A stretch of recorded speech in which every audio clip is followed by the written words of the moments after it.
Halo sahabat-sahabat yang terkasih, berjumpa lagi dengan saya Suko Waspodo di kanal Tentang Kita. Menarik apa yang tersisa dari debat Capres yang pertama untuk Pilpres 2024 kali ini yang berlangsung beberapa hari yang lalu. Bagaimana kisah kampret umpatan Prabowo kala itu terulang.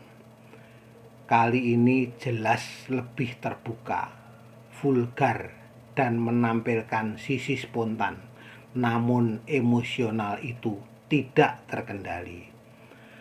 Kampret itu umpatan terselubung karena mengira mikrofon sudah mati. Kali ini ndasmu etik itu jawaban atas pertanyaan kompetitor. Artinya jelas, ia sadar dan memang marah, minimal kecewa atas pertanyaan itu. Ada pembelaan bahwa ndasmu itu sebagai ungkapan biasa, candaan, bahkan keakraban. Bisa ditelaah konteks dan teksnya. Hampir semua umpatan itu bisa bermakna ganda.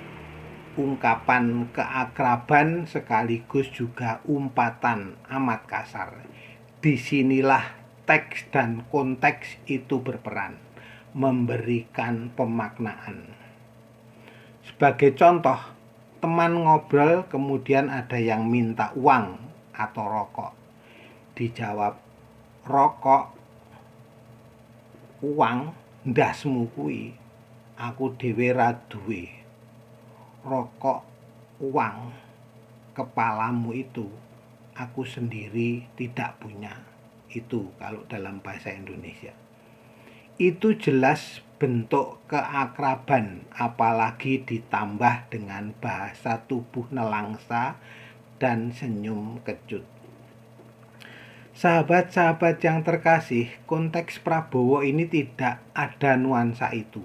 Bagaimana ia terdesak atas pertanyaan capres lain yang ia paham dengan baik. Bagaimana isu itu selama ini sudah beredar. Pertahanan diri yang bisa ia lakukan mengumpat, menggebrak podium lagi, jelas ia sudah paham. Itu kartu mati.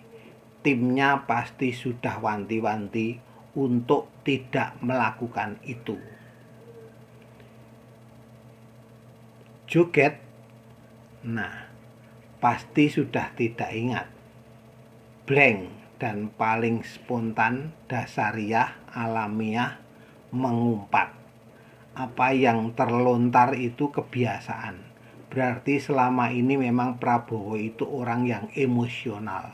Bahasa gaule ngamuan, minimal dengan mengumpat. Miris ya, sebagai seorang calon presiden pemimpin negara yang pastinya akan banyak mendapatkan tekanan, serangan, dan juga bahkan makian jika tidak kuat menghadapinya. Apa yang dilakukan dengan jogetnya selama ini ternyata masih belum cukup untuk mengendalikan sisi emosional dan juga ngamuannya pribadi capres satu ini. Sahabat-sahabat yang terkasih, mau membangun citra tenang, santun, lucu dengan joget gemoinya, malah di depan publik acara resmi malah menampilkan sisi aslinya. Perjuangan membuat citra alim, tenang, dan kalem itu hancur berantakan. Ketenangan kunci menghadapi tekanan pihak lain. Miris ya, militer model seperti ini bisa jadi senggol bacok terjadi. Mudah tersulut emosi.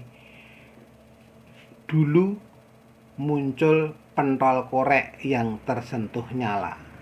Tidak ada otak yang memproses itu dulu. Spontan yang buruk. Sahabat-sahabat yang terkasih, tidak tahan tekanan, model jogetnya masih belum cukup mengendalikan sisi emosionalnya yang memang harus diakui sangat tinggi. Apa iya pribadi model demikian layak memimpin negeri yang segede ini, seribet dan seribut negeri ini? Sepertinya nggak mungkin deh.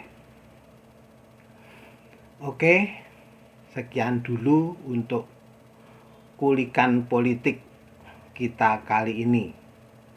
Silahkan berkomentar di bawah. Jangan lupa subscribe, like, dan share.